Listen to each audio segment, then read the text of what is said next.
우리 교회에서는 해마다 가을에 새생명 전도 잔치를 해왔고 올해도 준비 중에 있습니다.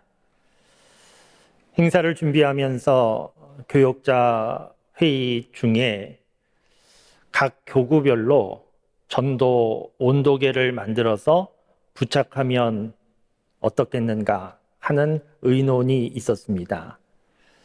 해마다 연말이 되면 사회복지 공동모금회 같은 곳에서 사랑의 온도계 혹은 사랑의 온도탑을 만들고 목표치를 정하고 어느 정도 달성되고 있는가 하는 것을 보여줌을 통해서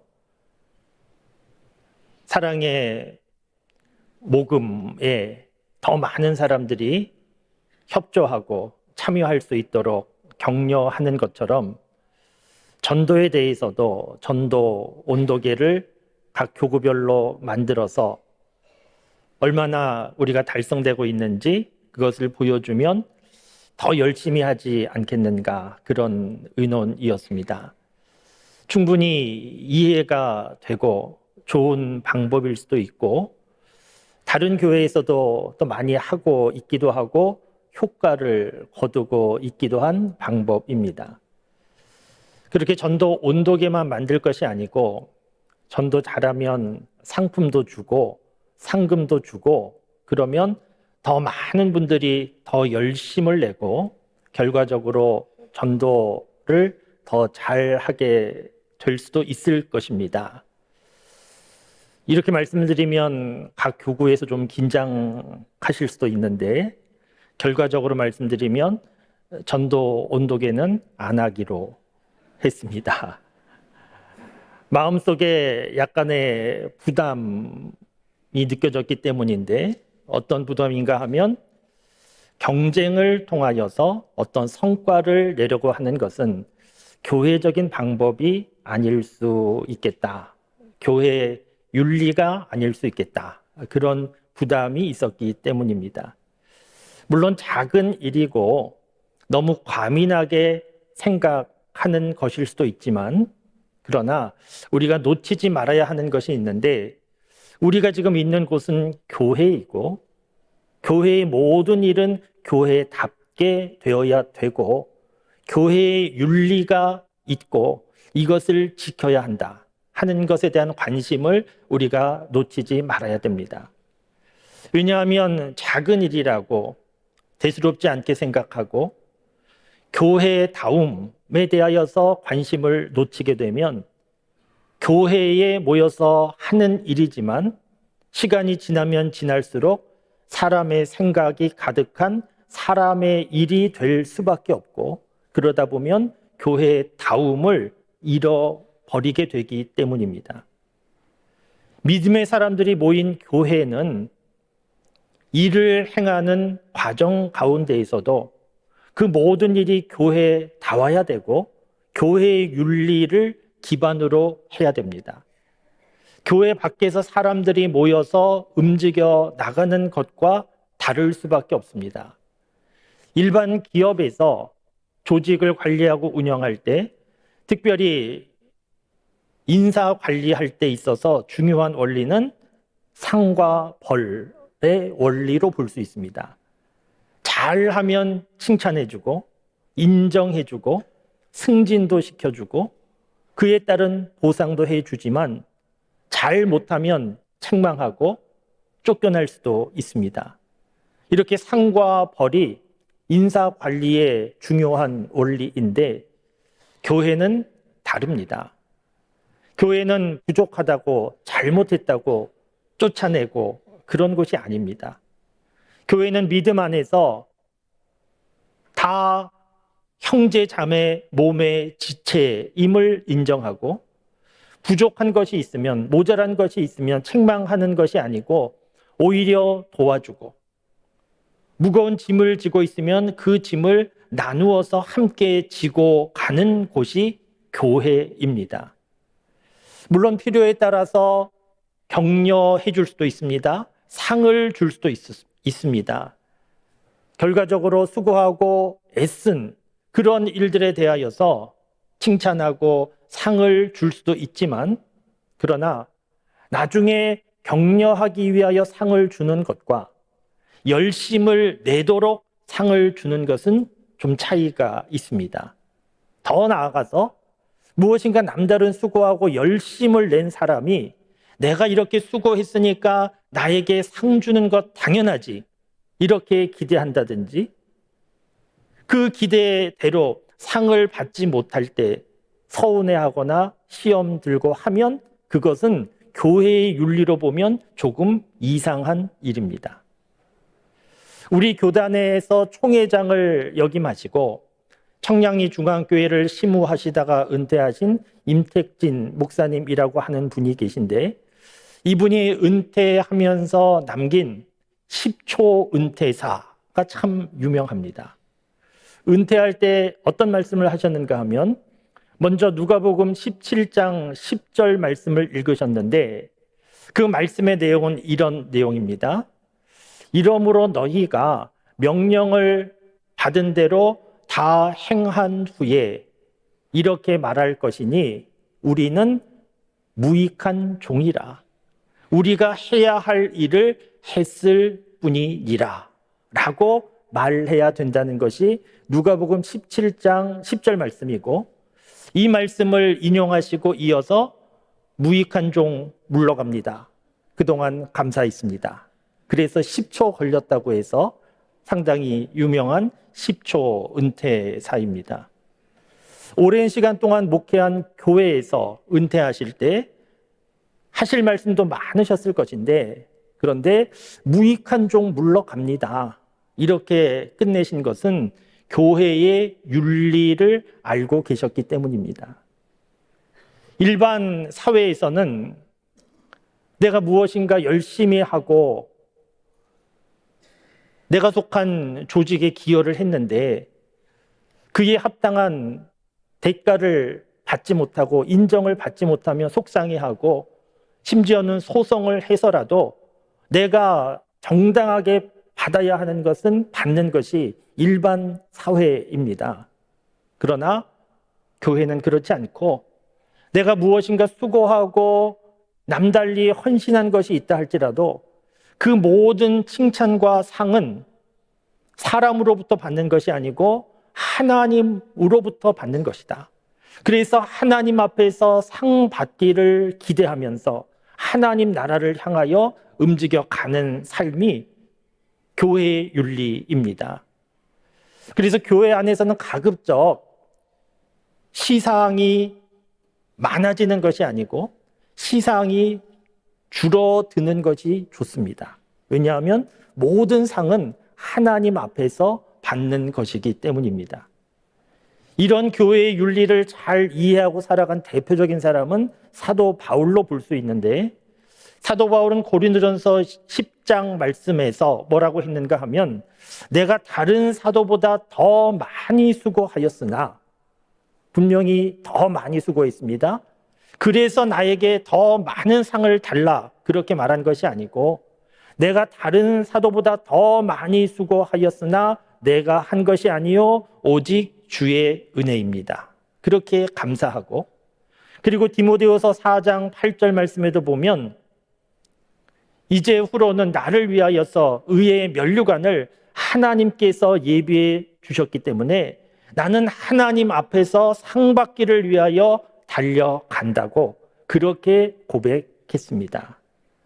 사랑하는 성도 여러분, 우리가 교회에 모여서 신앙생활 하면서 이곳이 교회다 하는 것을 잊지 말고, 무슨 일을 행하든지 교회다움을 또 놓치지 말고, 교회다운가, 교회의 윤리에 합당한 것인가 하는 것을 살피면서 교회다움을 잃지 않는 우리 교회를 이루어가는 우리 모두가 다 되실 수 있기를 바랍니다.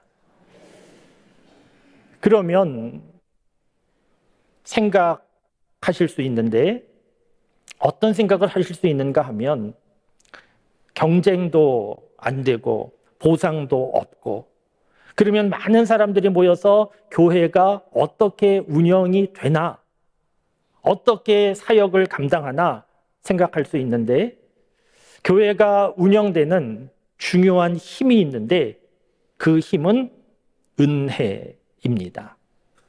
교회는 어떤 곳인가 하면 하나님으로부터 은혜 받은 사람들이 예배하는 곳이고 하나님으로부터 은혜 받은 사람들이 자원하여 봉사하는 곳이고 하나님으로부터 은혜 받은 사람이 자원하여 전도하는 곳이고 하나님으로부터 은혜 받은 사람들이 거기에 대한 감사로 헌금하면서 운영되는 곳이 교회입니다. 그래서 좋은 교회는 어떤 교회인가 하면 예배 잘 드려야 된다 이런 말이 없어도 온 교우들이 함께 모여서 하나님 앞에 예배 잘 드리고 전도 열심히 해야 된다는 설교가 없어도 전도하는 일이 끊이지 않고 많은 새신자들이 교회에 오고 봉사자를 찾는다는 광고가 없어도 봉사하겠다는 교인들이 줄을 서고 헌금해야 된다는 설교가 없어도 교회 예산이 부족하지 않고 차고 넘치는 그런 교회가 좋은 교회입니다. 하나님의 은혜로 움직이는 교회는 그런 교회가 됩니다.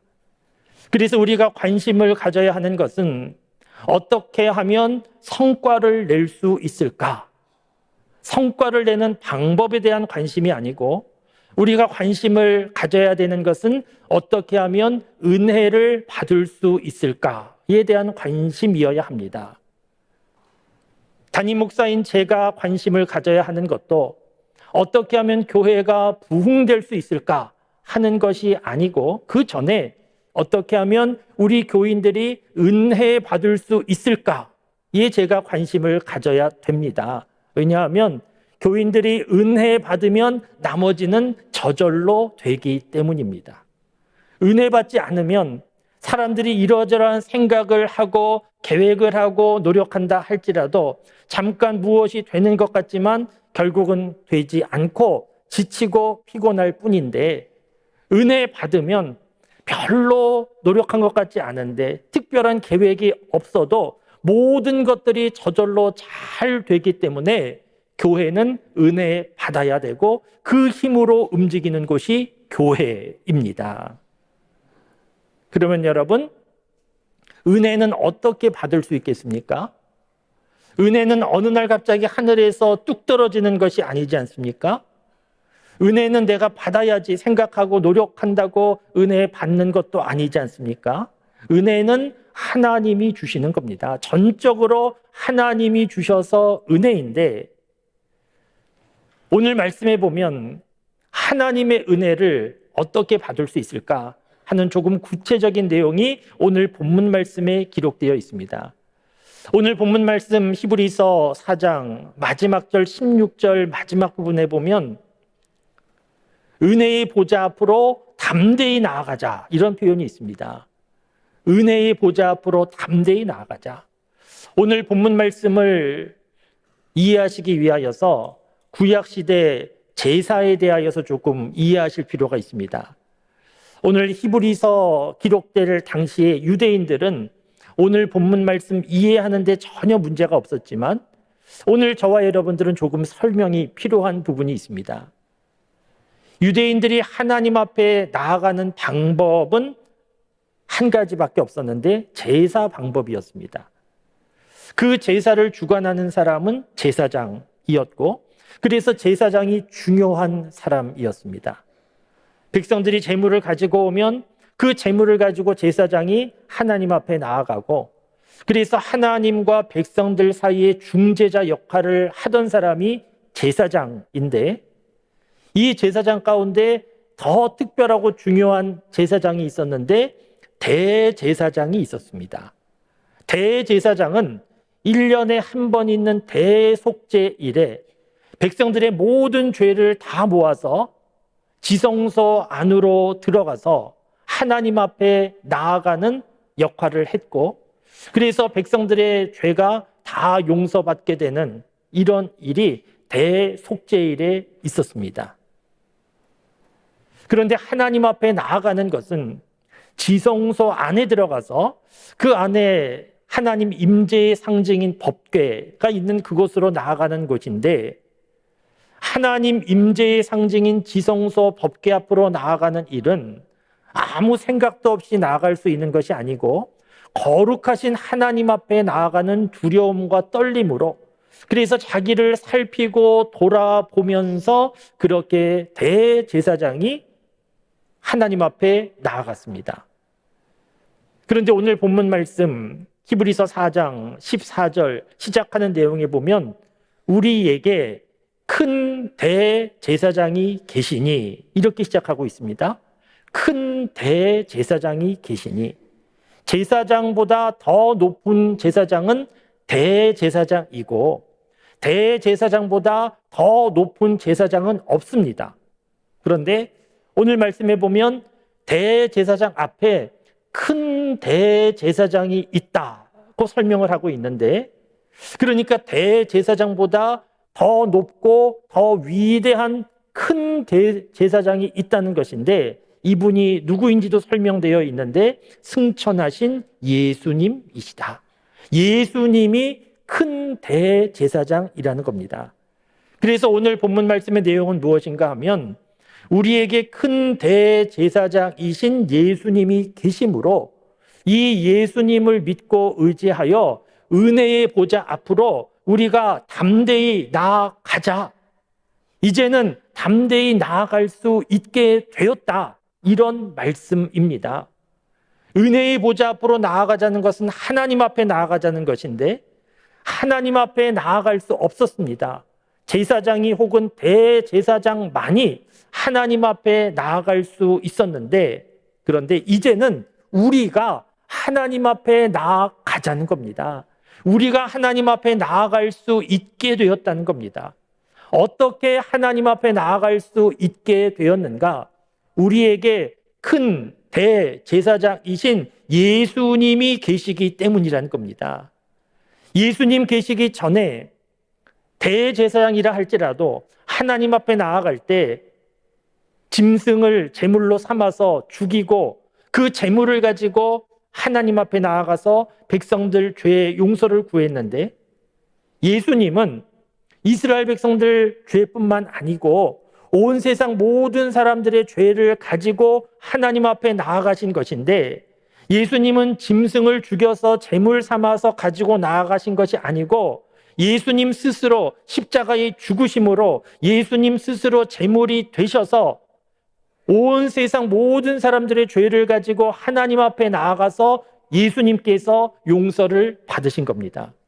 그래서 은혜의 보좌 앞에 나아가는 길이 없었는데 큰 대제사장 되신 예수님께서 은혜의 보좌 앞으로 나아갈 수 있는 길을 열어주셔서 이제는 예수님을 믿는 믿음으로 우리가 하나님 앞에 나아갈 수 있게 되었다는 겁니다.